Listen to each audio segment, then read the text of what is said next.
Hello everyone, this is a short video for Tolkien Reading Day, and on this day I'll really like to read one of my favorite passages from Lord of the Rings. It's from The Return of the King.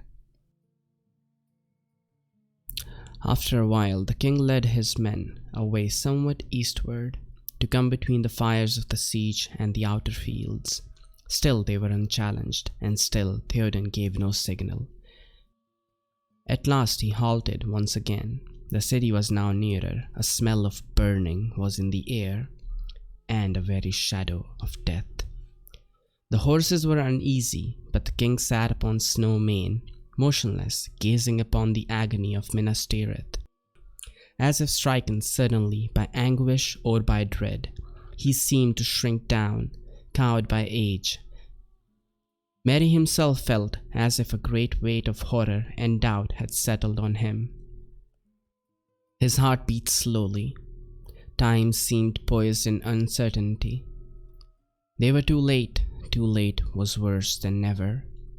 Perhaps Theoden would quail, bow down his old head, turn, sink away to hide in the hills.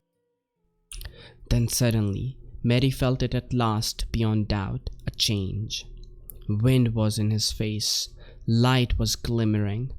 Far, far away in the south the clouds could be dimly seen as remote grey shapes rolling up, drifting. Morning lay beyond them. But at the same moment there was a flash, as if lightning had sprung from the earth beneath the city. For a searing second it stood dazzling far off in the black and white, its topmost tower like a glittering needle.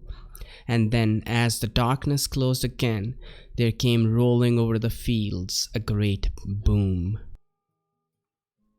At that sound the bent shape of the king sprang suddenly erect. Tall and proud he seemed, and rising in his stirrups he cried in a loud voice, more clear than any there had ever heard a mortal man achieve before. Arise, arise, riders of Theoden, fell's deed awake, fire and slaughter. Spear shall be shaken, shield be splintered, a sword day, a red day, ere the sun rises. Ride now, ride now, ride to Gondor. With that he seized a great horn from Guthlaf his banner-bearer, and he blew such a blast upon it that it burst asunder. And straightway all the horns in the host were lifted up in music, and the blowing of the horns of Rohan in that hour was like a storm upon the plain and a thunder in the mountains. Ride now, ride now, ride to Gondor. Suddenly the king cried to Snow Mane, and the horse sprang away. Behind him his banner blew in the wind, white horse upon a field of green, but he outpaced it. After him thundered the knights of his house, but he was ever before them. Eomer rode there, the white horse tail on his helm, floating in his speed, and the front of the first Eored roared like a breaker foaming to the shore. But Theoden could not be overtaken. Fey he seemed, or the battle fury of his fathers ran like a new fire in his veins, and he was borne upon Snow Mane like a god of old, even as Orome the Great in the battle of the Valar when the world was young.